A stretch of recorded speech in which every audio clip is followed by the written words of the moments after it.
You're at home, you're locked down, you've got a volleyball, no team, no net. Honestly, you got no problems.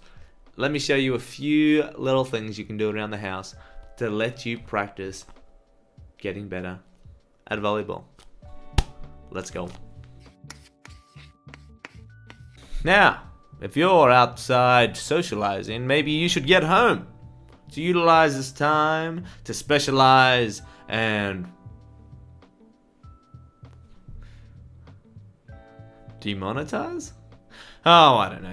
Well, let's practice some volleyball. Before we get into it, I just want to share, if you got all of my basic philosophies as a coach, put them into a big fat cauldron, boiled them down into one sentence, it'd probably say, you get better at what you practice.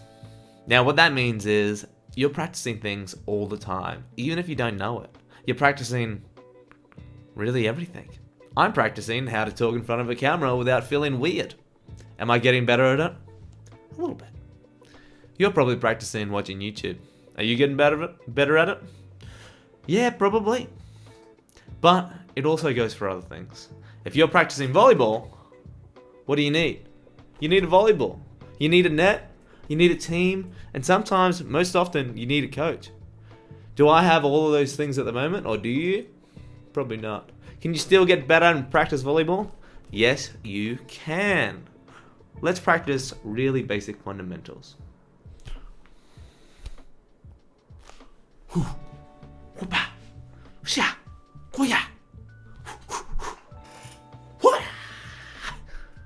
Now, the first one is that I really think is a great idea for beginners, at least, is to hold the ball all the time. Now, hopefully you have an official weighted one, so you get used to that. If you're getting used to this and you're practicing feeling it, getting used to the weight of it, you're actually getting better. Imagine if you'd never touched the volleyball before, and you're just living your life, and then you try and play volleyball, chances are you're going to have a pretty bad time. Now imagine if you're holding that ball 24/7 while you walk around in lockdown.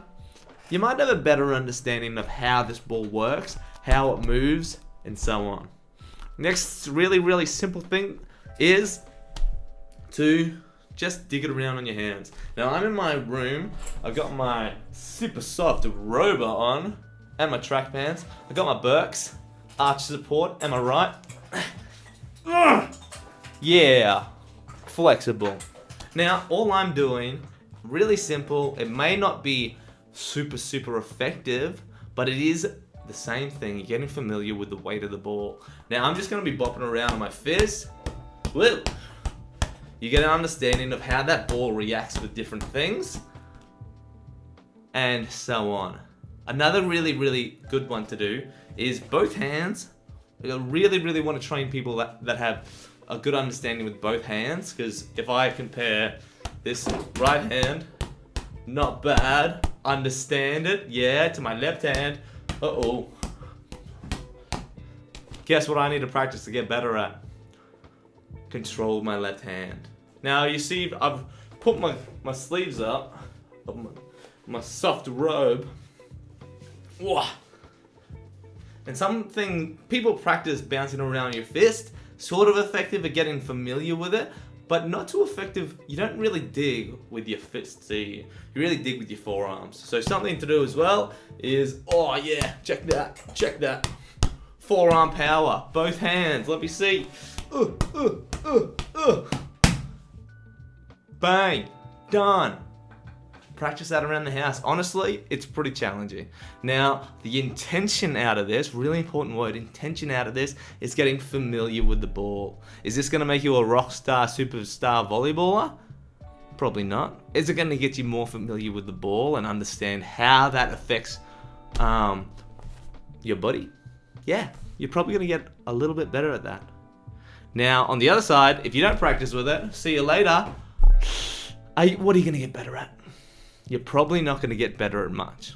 Okay, so those are my first two basic little things I want you to practice. Both hands, I really want to raise volleyballers that have a both understanding of both sides of their bodies. And fist, start off with, then forearm, double hand, so on. Okay? Intention here is getting more familiar with the ball. Alright? Bang. Done. GG. Bah. Bah. Bah. Which one's gonna be? I'm gonna disappear?